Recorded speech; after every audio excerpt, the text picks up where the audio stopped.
ఆరుగాలం కష్టించినటువంటి అన్నదాత తను పండించినటువంటి వరి ధాన్యం అమ్ముకోవడానికి ఇబ్బందులు పడాల్సి వస్తుంది. ప్రస్తుతం మనం కరీంనగర్ సమీపంలోని దుర్షేడ్ వ్యవసాయ మార్కెట్ దగ్గర ఉన్నాం.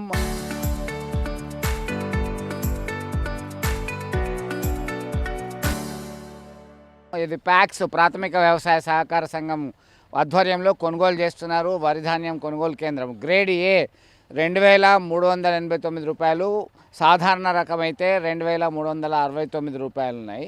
దీనిలో తేమ శాతం 17% మించకుండా ఉండే రైతులు మాత్రమే గన్ని సంచులు ఇవ్వబడుతుందని చెప్పారు. అలాగే టోకెన్ ఉన్నటువంటి వ్యవసాయ శాఖ అధికారులు వాళ్ళ వద్ద ముందుగానే టోకెన్ తీసుకోవాలి, తీసుకున్న వాళ్ళ దగ్గర మాత్రమే కొనుగోలు చేస్తామని చెప్పారు. దీనికి సంబంధించి రైస్ మిల్లర్కి సంబంధించి సైతం కొన్ని నియమ నిబంధనలు అటుకెక్కాయి. ట్రక్ షీట్ అని చెప్పేసి ఇంతకుముందు ఉండేది, ఆ ట్రక్ షీట్ లేదు.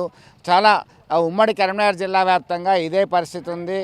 ఆరుగాలం కష్టించినటువంటి అన్నదాత తను పండించినటువంటి వరి ధాన్యం అమ్ముకోవడానికి ఇబ్బందులు పడాల్సి వస్తుంది. ప్రస్తుతం మనం కరీంనగర్ సమీపంలోని దుర్షేడ్ వ్యవసాయ మార్కెట్ దగ్గర ఉన్నాం. ఇది ప్యాక్స్ ప్రాథమిక వ్యవసాయ సహకార సంఘం ఆధ్వర్యంలో కొనుగోలు చేస్తున్నారు. వరి ధాన్యం కొనుగోలు కేంద్రం గ్రేడ్ ఏ 2389 రూపాయలు, సాధారణ రకం అయితే 2369 రూపాయలు ఉన్నాయి.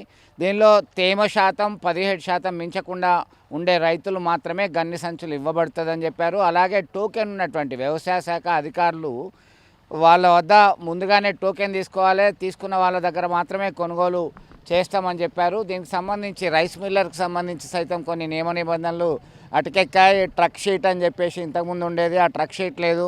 చాలా ఉమ్మడి కరీంనగర్ జిల్లా వ్యాప్తంగా ఇదే పరిస్థితి ఉంది.